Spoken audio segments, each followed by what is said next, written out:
idle. This $151 waterfront skyscraper is collapsing. 133 families forced to evacuate. Imagine getting an emergency notification on your phone while looking out over the sparkling expanse of the Dubai Marina. You have exactly 36 hours to grab your passport, your laptop, and whatever you can carry, and abandon your multi-million-dollar luxury apartment forever in February of 2025. That nightmare became a reality for every single resident of one of Dubai's ultra-luxury residential towers. They weren't fleeing a sudden, blazing fire. They weren't evacuating for a severe desert storm. They were running because structural engineers had finally audited the calculations of the concrete slabs under their feet, and the math was terrifying. The floors were carrying far more weight than they could safely handle. At any moment, a single concrete floor could snap, punching straight through the vertical column supporting it, triggering a catastrophic, progressive failure. 19 stories pancake collapsing, one level at a time, straight down into the subterranean parking garage to prevent an unprecedented disaster in the heart of the world's most glamorous skyline.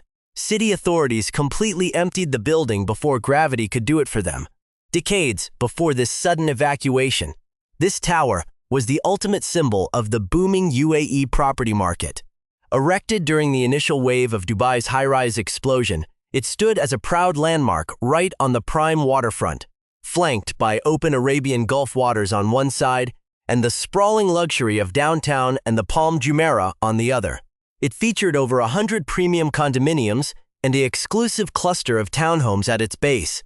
For years, it was a masterclass in architectural prestige, heavily sought after by wealthy international expats.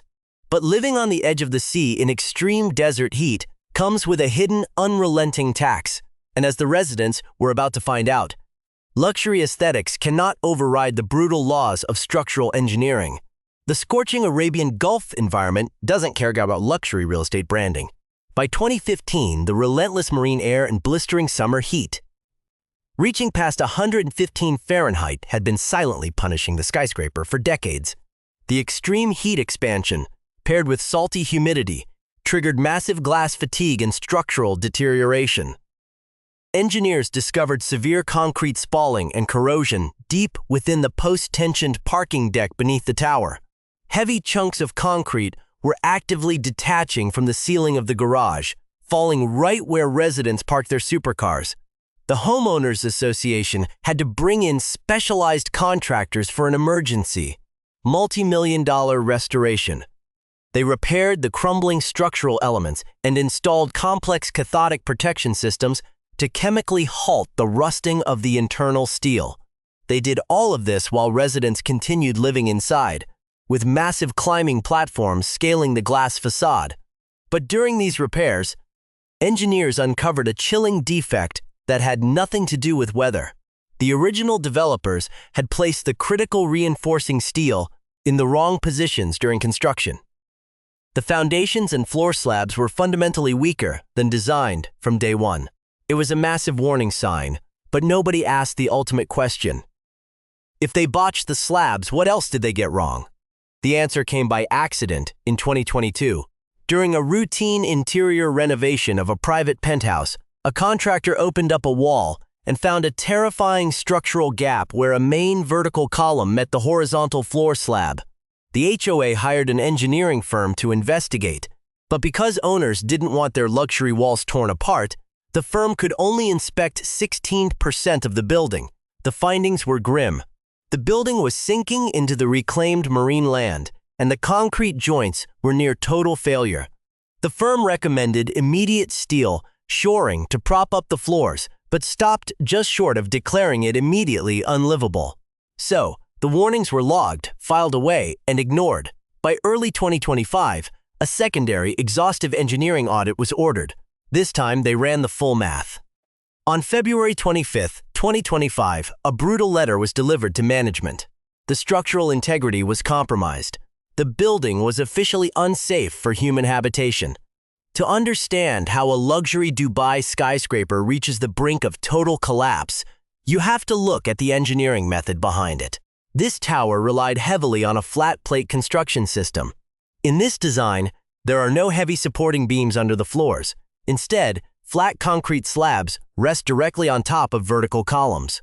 It is an incredibly fast, highly cost-effective way to build, making it a favorite for rapid developments across the Marina and Business Bay. When executed perfectly, it works. But it has a fatal vulnerability at the exact point where the column punctures the slab. If you overload that specific joint, the column will punch straight through the concrete ceiling above it like a sharp nail piercing through cardboard. In structural engineering, this is known as punching shear. The 2025 structural audit revealed that the tower's floors were hovering right at the absolute limit of their punching shear capacity. Worse, this wasn't due to an earthquake or an explosion. They were failing under the mere weight of standard furniture, marble flooring, and everyday human activity. The engineers warned that the structural deficiency wasn't isolated to a few units. Because of systemic construction shortcuts, the danger was lurking everywhere, hidden behind polished drywall and luxury glass finishes. If a single column to slab joint failed, it would trigger a terrifying domino effect. The top floor would drop onto the floor beneath it, overloading it instantly, causing a progressive, catastrophic implosion all the way down to the foundation. This wasn't hyperbole. It was the exact calculated scenario written down by the structural engineers. The only immediate way to save the skyscraper was radical weight subtraction. On February 26th, the city issued the emergency evacuation order. Residents had until 5 p.m. on the 28th to get out. They could take their documents, clothes, and valuables, but all furniture had to be left behind to keep the floors from giving way. The surrounding townhomes and the massive parking deck were also evacuated immediately, out of fear that if the main tower imploded, it would crush the entire complex into the sinking, reclaimed sand below. Overnight, over 100 luxury residences became a ghost town. With the tower sitting completely empty, the true scale of the financial disaster finally came to light. The total estimated cost to shore up the foundation, retrofit the compromised concrete slabs, stabilize the glass facade, and completely remediate the structural defects came out to a staggering $151 million. When you divide that astronomical bill across the 133 families and townhome owners, it meant individual property owners were hit with sudden, mandatory special assessments.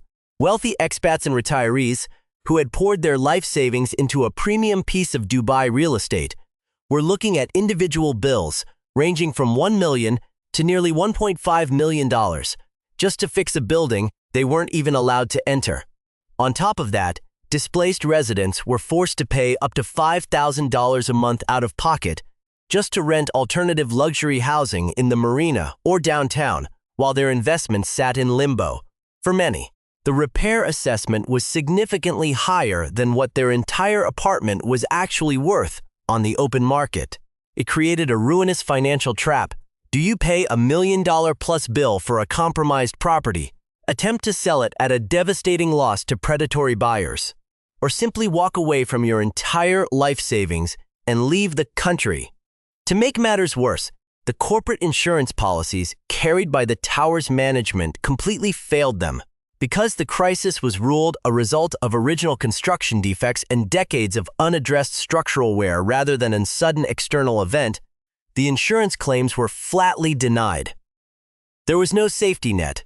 The entire $151 million burden crashed directly onto the individual owners. The fallout tore apart a tight-knit community of international expats. Within 48 hours, neighbors who had looked out for each other for a decade were scattered across the UAE. Legal warfare broke out immediately. A group of owners launched high-stakes lawsuits against the building's management association, alleging fraud, gross negligence, and breach of fiduciary duty, claiming executives hid the 2022 column defects to protect property values. Simultaneously, the townhome owners sued the authorities in a desperate bid to fight the evacuation order, claiming their low-rise structures weren't structurally tied to the sinking tower and that the city had bypassed proper legal hearings. Trust had completely vaporized, and residents openly complained that they were forced to learn about the structural failure of their own homes from breaking news reports and leaked city documents rather than the people who manage their funds. But the real crisis here isn't confined to a single waterfront address in Dubai. This skyscraper is not an isolated architectural anomaly. Structural experts auditing global real estate markets warn that we are looking at the vanguard of a quiet, systemic epidemic. Across the coastal developments of the UAE and the wider region, there are thousands of flat-plate concrete buildings constructed during the massive property booms between the 1970s and the early 2000s that carry this exact same architectural vulnerability. Many of these towers were under-designed even by the historic regulations of their time, rushed to completion to meet unprecedented market demand. Combined with the brutal physical realities of the region, sinking reclaimed coastal land, shifting foundations built on desert sand, extreme thermal expansion, and salt-laden humidity that aggressively corrodes structural steel, these buildings are aging at an accelerated rate. Punching shear is completely unforgiving. It provides no loud theatrical warnings before failure. The concrete joints hold under extreme pressure right up until the exact microsecond they don't. Today, that $151 million luxury tower remains standing for one reason only. It is a ghost building. The city had to completely strip away its human weight to keep gravity from pulling it down into the sand. But across major metropolitan skylines, thousands of identical structures remain packed with residents, luxury cars, and heavy furniture. People are sleeping every night inside apartments with the exact same hidden, ticking defects, completely oblivious to the engineering math working against them. If you want to know which global mega projects and luxury skyscrapers are quietly failing long before they ever hit the evening news, hit that subscribe button and stick around. We will keep digging into the structural secrets that nobody wants you to look at too closely.